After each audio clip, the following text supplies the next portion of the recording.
মুসলমান ঘরে ছেলেরা, নবীর উম্মত উম্মতিরা, আল্লামা হুজুরকে নিয়ে দাদা হুজুর পীর কেবলা চলে গেলেন আমাদের পাশে বাংলাদেশের জমিন। ওই বাংলাদেশের জমিনে এক জায়গার নাম হলো, তার নাম হলো নোয়াখালী।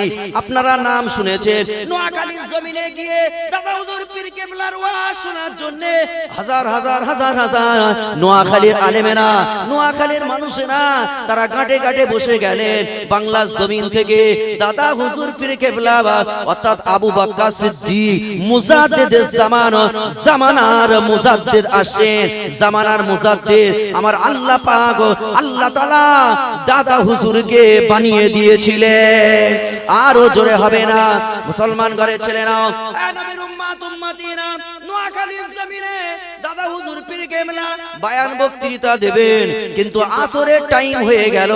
আসরের সময় যখন হয়ে গেল, আসরের নামাজটা আদায় করবেন।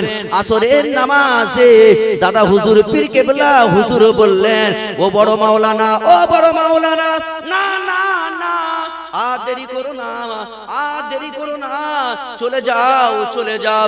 আজকে আমার বড় মাওলানা আজকে এই নোয়াখালী বাংলাদেশের জমিনে আসরের ইমামতিটা করবে। আমার বড় মাওলানা আসরের ইমামতি অর্থাৎ ইমাম হবে।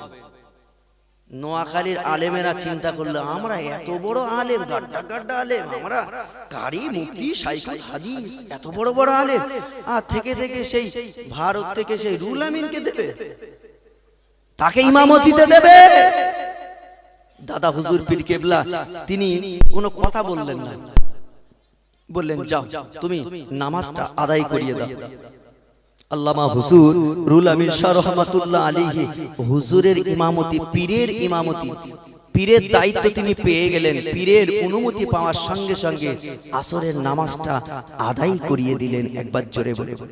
কিন্তু মজার ব্যাপার হলো, আসরের নামাজের পরে বসে দাদা হুজুর পীর কেবলা কোরআন শরীফ হাদিস শরীফের ওয়াজ নসিহতের আগে তিনি বললেন, বাবা আমার রুহুল আমিন তো নামাজ পড়িয়েছে, তোমরা তো অনেকে ক্রিটিসাইজ করছো যে আমরা ইমামতি করব, তবে আমি দাদা হুজুর তোমাদেরকে জানিয়ে দিলাম, একটা বলো তো আজকে এই আসরের জামাতে কতটা লোক নামাজ আদায় করেছে?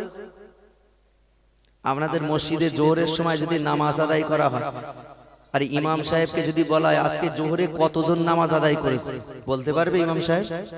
কারণ কিছুজন থাকবে, কিছুজন ফাঁকায় চলে যাবে, তো মাথায় কাজ করবে, ওই একটা দুটো তিনটে চারটে গুনে গুনে বলবে না, বলবে না, 25টা 26টা হবে।